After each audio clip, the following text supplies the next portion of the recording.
Nako, mga sangkayari po ito. Mayroon pong kababalaghan ngayong nangyayari sa grupo nila PBBM. Mukhang mayroon pong hudas sa loob. Kung sino ang hudas na ito mga sangkay, yan po ang ating pag-uusapan ngayon.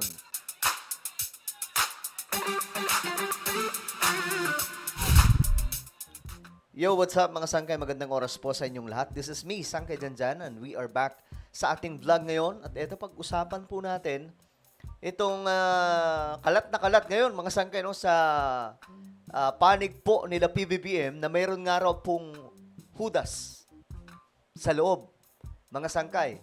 At ito, mayroon pong line-up sila PBBM na kung saan, nakaano na, mga sangkay, kumbaga, nakahilera na, may line-up nga po sila eh. 'Di ba sa alyansa, yung alyansa na grupo ni PBBM, kaso nga lang, ito ang nakakagulat. Mayroon pong nagtatanggal dito sa iba pang mga kandidato ng alyansa mga sangkay at isinisingit po yung ibang mga taga-kabila. Ngayon, ito, ang tanong dyan, sino yung hudas sa grupo ni PBBM? Well, anyway, before we start guys, pakisubscribe po muna yung ating YouTube channel. Tayo po ay 1.47 million subscribers na. Malapit na po tayo sa 1.5 million at road to 2 million subscribers. So kung gusto mong mapabilang sa dumaraming mga solid sangkay, makikita nyo po yung subscribe button sa baba ng video na to. I-click nyo lamang po yung subscribe, i-click nyo po yung bell, at i-click nyo po yung all. Sa mga nanonood po sa Facebook, i-follow nyo po yung ating Facebook page. So ngayon mga sangkay, eto. Tingnan po natin itong matinding balita ngayon. Nagiging usap-usapan kasi ito mga sangkayan po. Ano to, traiduran? Bakit namimigay ng ganitong sample ballot ang mga kasama ni Bong Revilla sa event ngayon dyan sa Cavite? Akala ko ba alyansa yan si Bong Revilla? Kaya ako talagang walang tiwala dyan eh. Pakikalat po itong post na ito para makarating sa mga kinauukulan. Ayan po mga sanggay oh. So ano kaya ito no? Ano ba? May hudas ba sa loob nila PBBM na kunwari kakampi pero may mga nilalaglag? Ayan po nakalagay oh. Binay, Bong Revilla, Cayetano, may singit oh, Bongo, Lapid, Marcoleta, singit.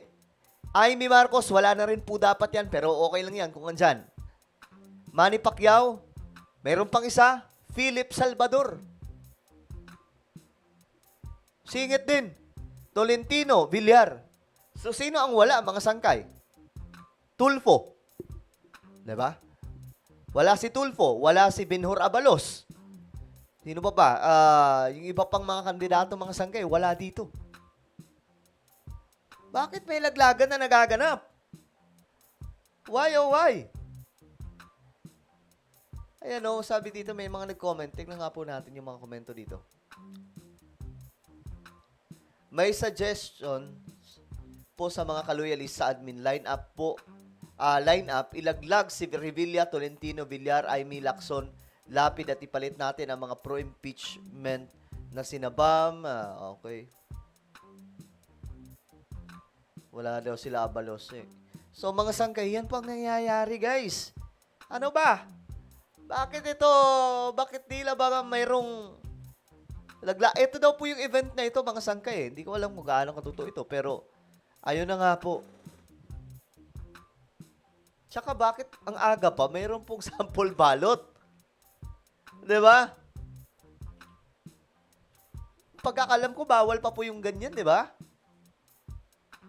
Diyos me, marimareto, may mga nag-comment, mga sangkay. Tag natin yan si Bong Revilla, baka akala niya tanga ang mga sumusunod sa alyansa. Sabi naman ng isa, no to Bong Revilla, no to Amy. Lahat tayo mga Marcos loyalists and supporters, huwag iboto si Bong Revilla. Duterte naman yan si Revilla. So ito yung nangyayari ngayon. Ito may post po si Madam Ellie, mga sangkay. Isa sa mga pro-government, kilalang pro-government vlogger. PBBM supporters at Marcos loyalists. Ayan. Ginagagi na naman ng iilang taong traidor. Ayan po.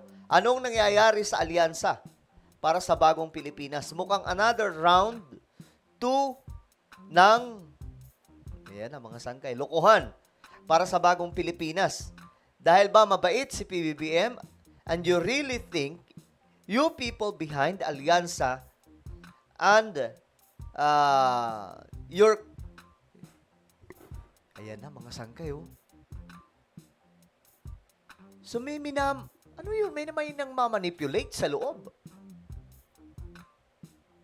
Sino tong mga to? Sabi dito, too early for a sample ballot for pero mukhang advance kayo dyan sa Bacoor, Cavite.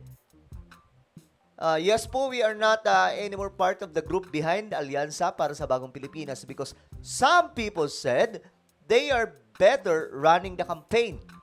But after we left, this is what you're giving the solid and strong PBBM supporters? So, sinong pinaparinggan dito mga sangkay? Sabi niya, this is not surprising anymore. Proven traitor o traidor. Kasi talaga ang mga nagpapatakbo ng alyansa now. Remember, the PCO high-ranking executives na mga tinanggal because they were caught red-handed betraying the president. Diyan muna sila nilipat for a graceful exit sana. But it seems like a traitor will always be a traitor. No matter where you put them or how graceful you plan their exist may be. Kahit anong graceful pa daw ng exits nila mga sangkay na ginawa ng pamahalaan, tinatraidor pa rin po ang gobyerno natin. So sino-sino ang mga yan? Mga high rank, may mga dating opisyal daw po ito ng PCO na nagpapatakbo ngayon sa alyansa para sa Bagong Pilipinas. Bakit naman ganun, pare koy? Ano, nakakatraidoran na. Ayan po. Larong-klaro po yan, mga sangkay. O, ito, may nag-comment. Uso talaga ang traidoran dito sa probinsya ng Cavite. Di na bago yan.